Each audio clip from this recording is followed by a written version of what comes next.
Hey friends, welcome back to Homestead on a Prayer. In case you're new here, my name's Jennifer. Welcome to my kitchen. Today we're going to be making some herbal medicine together. Not that long ago, we got together and had a kitchen day and made lots of different herbal remedies together. Lots of remedies focused on cold and flu season and on the cold winter months, and just on keeping our bodies healthy and our immune system strong during the time of year when people are most likely to get sick. Today we're going to be making another recipe kind of along those lines. This one has a little bit more of a focus on a fever, and so that can be really helpful if you do happen to get sick.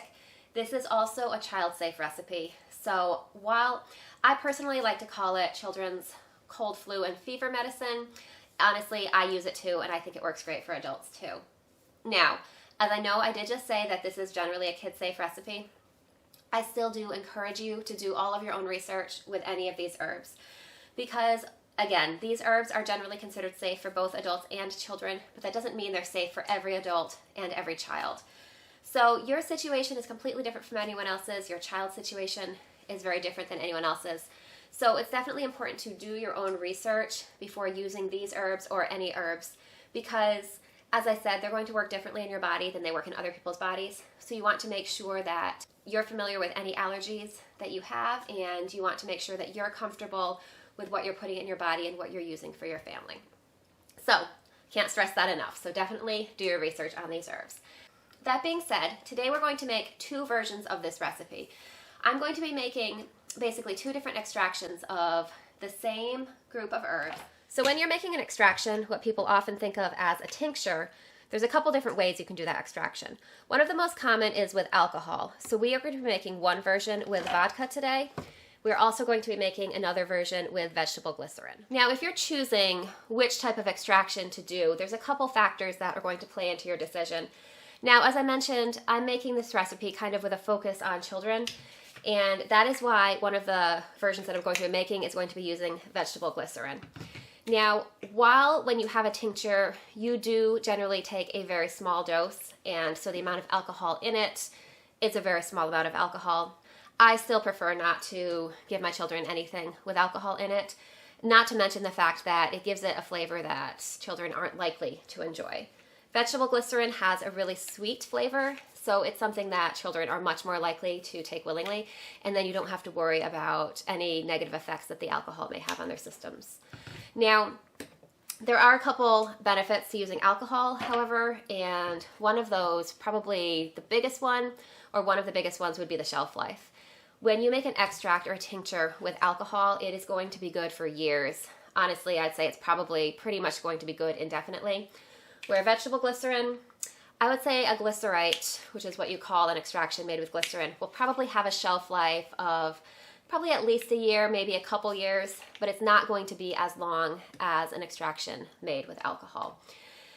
Also, I think that alcohol is probably a little bit better at extracting the full constituents from a lot of the plant material, which makes it be a slightly stronger medicine.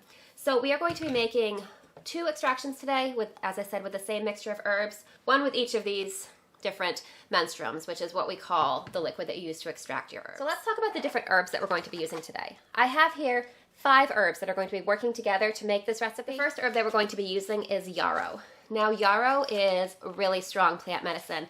It's great for many things, but in this situation, for the recipe we're making today, what we're really focusing on is its ability to support your body when you're dealing with a fever.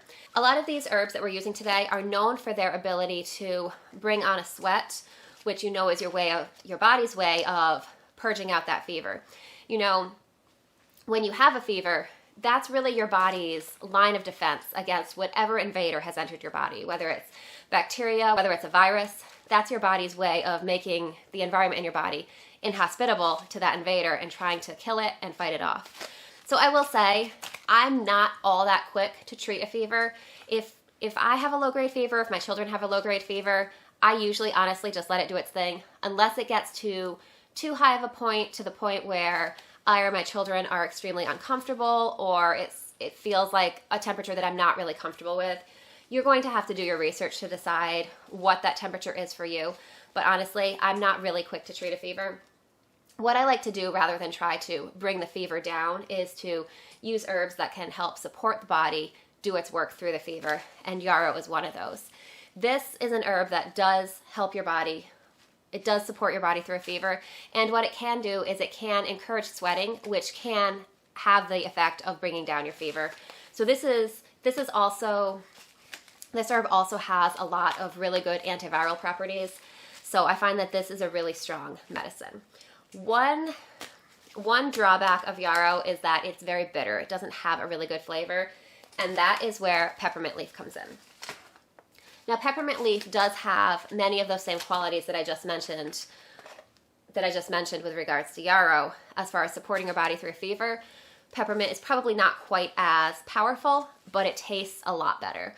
So using an herb like peppermint can really help balance out the flavor of the yarrow and make it something that you're actually willing to take, especially when it comes to children. They're not likely to take a medicine that really tastes disagreeable to them. So peppermint is great for a lot of the same things, as well as balancing flavor. Basically, this recipe is made of 3 primary herbs, the 2 that I already mentioned, and the 3rd is elderflowers. Elderflowers, again, are great for supporting your body through a fever, great for supporting your body through a cold or a flu. It's great at basically breaking up mucus. It's great at just making your body feel better. And this actually has a really good flavor too, but it's a very mild flavor. This is actually one of my favorite herbs to use on its own for tea when I'm just not feeling very well. This comes from the same plant as, the famous elderberry. This is just the flower. So it has some of those same properties that the elderberry is known for. So these are the 3 primary herbs in our recipe. We're also going to be adding a lesser amount of lemon balm. This is lemon balm from my garden. I've dried this up, and this also does offer a little bit of support when it comes to a fever. It also is very restful.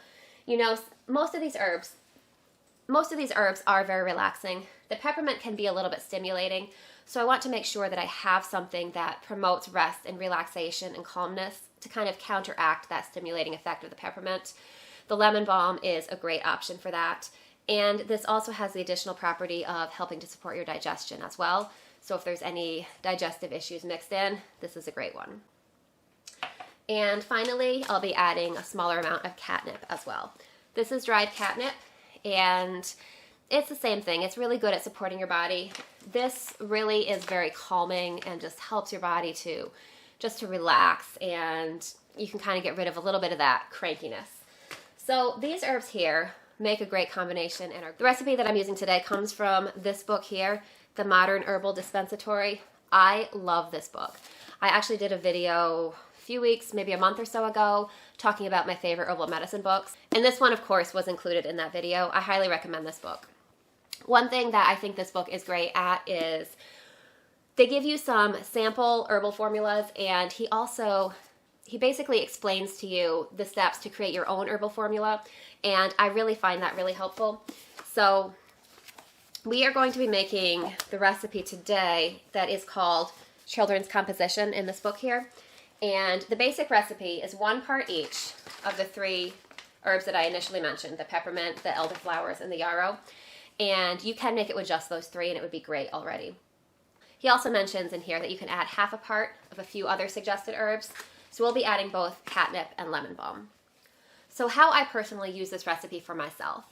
When I feel like I'm starting to come down with something, a lot of times before bed, you kind of have that little bit of an ache in your bones where you don't quite have a fever yet, but you feel like it's starting to come on. It's the very beginnings of being sick. What I like to do is I'll take a dose of this maybe an hour or so before I go to bed, and then I'll take a second dose basically as I'm getting into bed. And then I wrap myself up with nice warm blankets and sleep. And a lot of times what this formula ends up helping with is helping my body kind of sweat out that fever that's trying to take hold before it really gets a chance to take hold. Sometimes when you're first starting to get sick, you get that little warning signal, and that is a great opportunity. At that point, the viral infection isn't really entrenched yet, and that is a great time to flush it out if you can. So there have been many times when I've had that feeling in my bones, like I feel like I might be coming down with something. I take a couple doses of this, and then I wake up fine in the morning. It doesn't work every time, but it has worked for me often enough that when I first feel that little telltale sign of being sick, I definitely go for this. Okay, so now that I've filled you in on all the background of these herbs, let's get started making our medicine. So we're going to start by making our glycerite first. The type of glycerin extraction that we're going to be making today is called a sealed simmer glycerite, which means that we are going to be using heat to extract the properties of these herbs. There are also directions for making this in that book that I mentioned, and I am also going to include a link to the author's website where he gives a little more detail about exactly how to make this glycerite extraction as well. So we are going to start by measuring our herbs into this glass jar here. I've got a kitchen scale here. I have it set to ounces. So what I want to do is first I'm going to add equal parts of the peppermint leaf, the elderflower, and the yarrow to this jar. So what I'm going to do is add about ½ an ounce of each to this pint jar here. I have my scale set to ounces. I zeroed it out after I added my jar. And that's a little over ½ an ounce. That's good enough. Wow, that smells really pepperminty. I didn't even break up the leaves or anything, but this is really strong peppermint. So next we are going to add ½ an ounce of elderflowers into our jar. And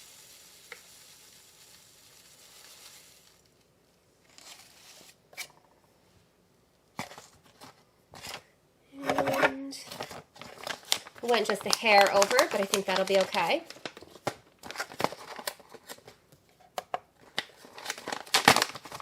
And finally, ½ an ounce of yarrow. I went a little bit over on each of my main herbs, which may mean that I might not have quite enough space to do a full ½ ounce of each of these, but that's okay. We don't need to be really exact with this. So now I'm going to add in about ½ ounce of this catnip here.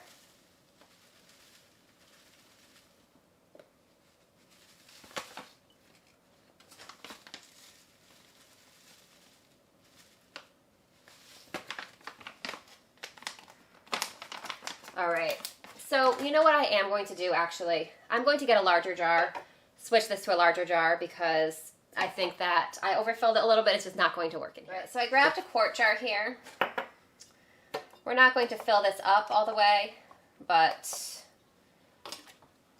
I just want to make sure that I have enough space to add all of our herbs and have space for our glycerite or a glycerin to cover it by enough.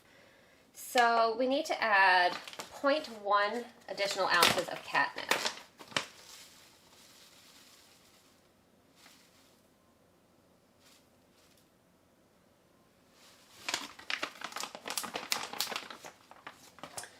Now I have this lemon balm from my garden. This is going to be our final herb, but as you can see, it's not really ground up. The leaves are still pretty close to whole. I'm just going to give them a quick little run through this herb grinder that I have here.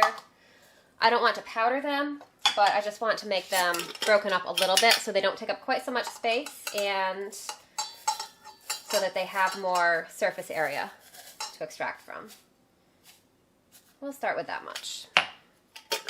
This is actually a coffee grinder, but not the same one that I grind my coffee in. There you can see it's much more finely ground, and that really definitely releases the lemon smell of this lemon. So we want ½ ounce of this added into our mixture here.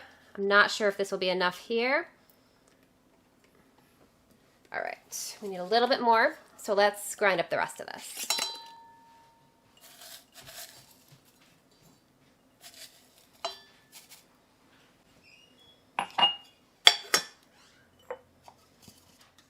All right, so we're going to add about 0.1 ounces more lemon balm. There we go. And we'll put the rest of this back in the jar to use for tea.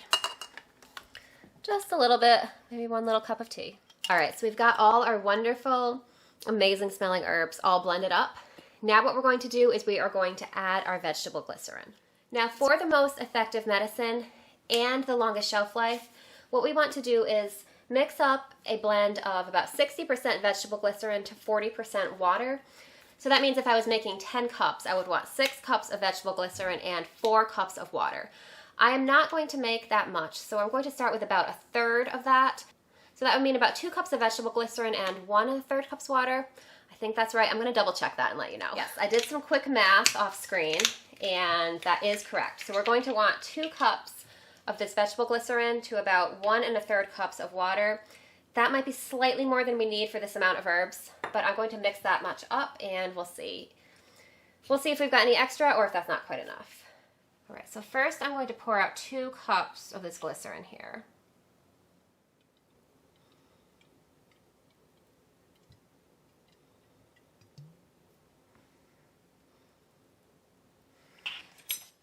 So I'm going to mix our vegetable glycerin and our water up in this separate container first before adding it to our herbs. That way I can make sure that I have the correct ratio in case I don't end up using all of this mixture.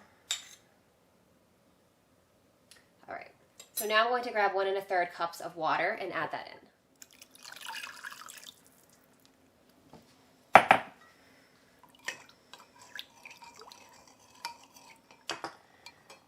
So I've got our water and glycerin all mixed together. So we're going to add these to the herbs. I want to add enough to cover the herbs fully, but I need to make sure, well, in this situation it's not going to be an issue because I'm not going to be using this entire jar, but you want to make sure that you don't fill it right up to the top. So my book says to allow at least 1/4 inch of headspace at the top of the jar, which means there needs to be at least 1/4 inch of space between the glycerin and the top of the jar. I'm not going to get anywhere near that because I'm going to add just enough to cover my herbs, and maybe I may cover them by about 1/2 inch or so.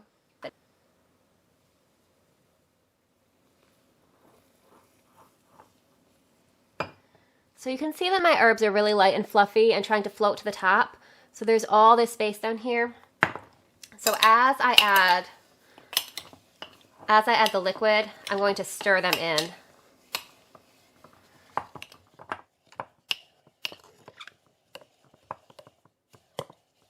All right, I've coated the herbs with the glycerin water mixture. So now hopefully they are still trying to float.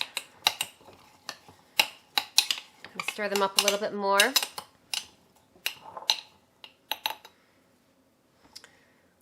So as you can see, we've got a layer of glycerin on the bottom. These herbs really do want to float to the top. So I think we're going to call this good and we're going to get it started extracting. So today we're going to be making what is called a sealed simmer glycerite. What that means is that we're going to be using heat to help extract the constituents of these herbs and help that infuse into their glycerin and water mixture. Now, the advantage of this method, it is a little bit more work, but the advantage of this method is that it will be ready in just 1 day. I may actually wait until tomorrow to strain it, so we'll say 2 days. But this way, it's ready really fast. Glycerin is not quite as efficient of an extractor as alcohol is, so the addition of the heat is going to help it really extract the properties of these herbs. You can see I put the lid on my jar. That's because a lot of the herbs that we have in here have what's called volatile oils. If you're familiar with essential oils, you know that's a component of many herbs. For example, the peppermint and the lemon balm have a very strong aroma, and a lot of the medicinal properties are contained in that aroma, and that evaporates very easily. We don't want that to happen, so we put the lid on the jar. I have a pan here. You can see that I've stuck a couple canning rings on the bottom of it, just as if we were canning. That just keeps our jar from moving around too much or being in direct contact with our heat source. So I'm now going to fill this pot up with water up until about halfway up the height of the jar. So you can see I've added water to this pan, pretty close up to the top of the pan and more than halfway up the sides of the jar. So I'm going to turn the heat on medium, and what I want to do is bring this to like a really low boil or a simmer, and we're going to let this simmer, and as it simmers it's going to extract all of the goodness out of those herbs and infuse it into the glycerin and water mixture. So we want to let this infuse for a minimum of 15 minutes. I usually do a little bit more, maybe half an hour or so. So once it comes up to a low boil, I'll turn it down a little bit and just maintain a simmer. I'm going to let that infuse for about half an hour or so while we make our tincture. While our glycerite is heating up and extracting, we're going to get started making our alcohol-based tincture. Now, I do just want to note here that normally when I make tinctures, what I prefer to do is make a separate tincture of each herb, and then when I want to make some sort of formula, I'll combine the different tinctures together rather than combining all the herbs into a finished formula. Today we're not going to do that though. Today I'm going to put everything together in the jar and just let it all infuse into our one formula. But as I said, if I had separate tinctures of each of these on hand, that's what I would do. So I think what I'm actually going to do for the tincture, I realized that I actually used up the majority of my lemon balm. I think what I'm going to do is I'm just going to use the basic 3 herbs for this tincture. We're going to use the yarrow, the elderflower, and the peppermint leaf.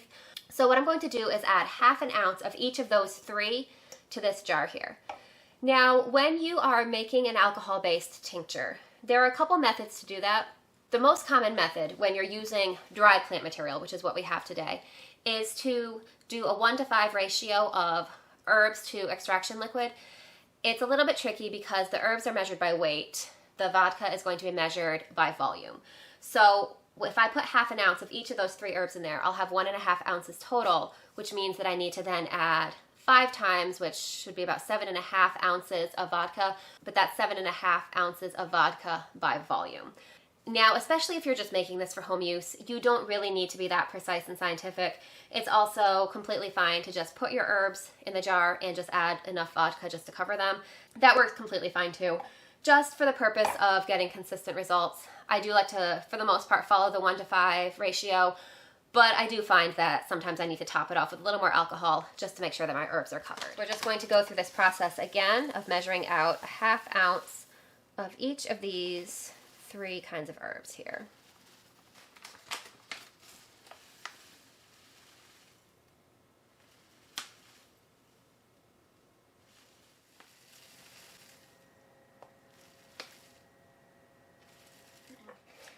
Now, just for the purpose of keeping things simple, we're going to go with 8 fluid ounces because that's a cup rather than 7.5, and a little bit extra will be fine. Now, I'm just using really cheap vodka because we're not concerned about flavor or anything like that. Basically, I just want something that can extract my herbs, so I am not going to spend a lot of money on a really high quality one. So I'm just going to measure out a cup into my measuring cup here and add it to our herbs.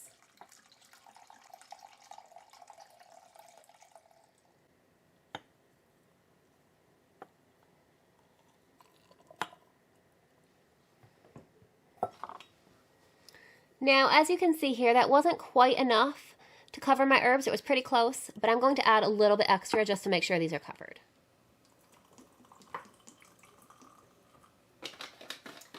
I like to add a little bit of plastic wrap to the top before adding the lid, because in order to make sure that this tincture extracts fully, I'm going to shake it.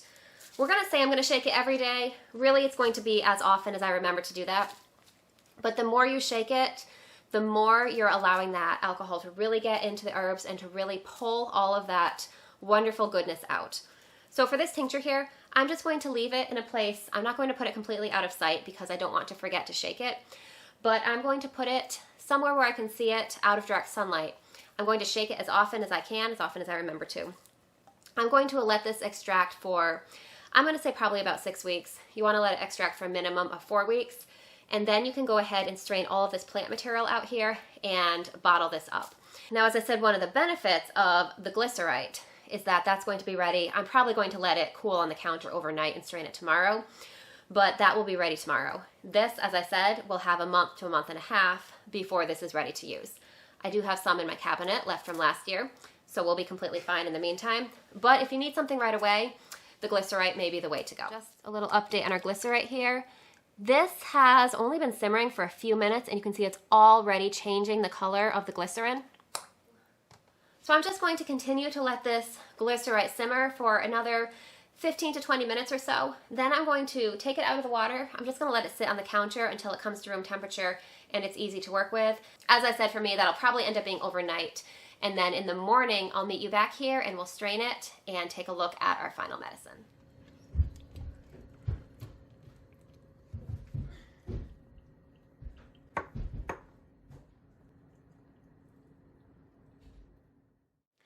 So it's the next day.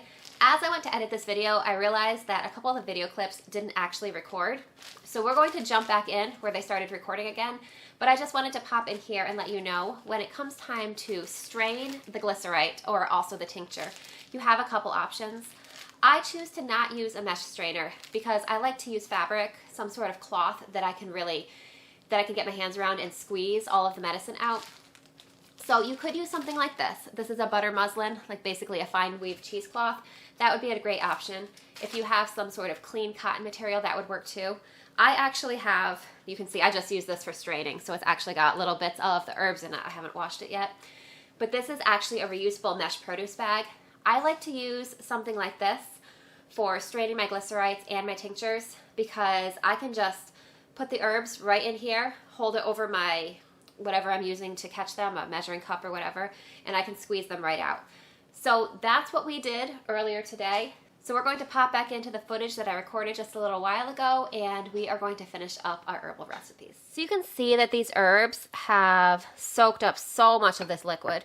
there's actually only a little bit of liquid in the bottom of this container compared to how much we added. So if I just poured this into a strainer, we would end up missing out on probably a good amount, maybe even the majority of this medicine that we made. By putting it in a bag like this that I'm able to squeeze, we're going to be able to get as much of this liquid out as possible. And look at this nice, dark, rich color. You can tell that the herbs have really infused into this. Now, I think it goes without saying, but you obviously want to have clean hands when you do this because a lot of this is going to run down my hands. Now, when it comes time to strain my tincture, I'm going to strain it the exact same way. I'm just going to use one of these bags. I can just wash this and reuse it, and I've already reused this bag many times. So in about 4 or 6 weeks, when it's time to strain the tincture, I'm going to strain it just like this and then bottle it up. Now, ideally, I would be bottling this in a dark, maybe amber glass bottle. I don't have any clean bottles at the moment, so I'm just going to use this mason jar, and that fit just about perfectly. Now, this is completely done. All I have left to do is one of the most important steps of herbal medicine, and that is labeling. Because if I don't label this, it's going to be very challenging trying to remember exactly what's in here. So I'm going to label this. I'm going to store it in my herbal medicine cabinet away from direct light and away from heat. And in that way, it'll last for several years in my cabinet. And this is going to, I mean, hopefully we don't need it, but if we do need it, this is going to come in really handy. And in a few weeks, I'm going to do the exact same thing to our tincture. So thank you so much for hanging out with me in my kitchen today and yesterday and making this herbal blend with me. I hope that you're encouraged to try blending up some herbs yourself. So I hope you're having a great day, and I can't wait to see you soon. I'll see you next time.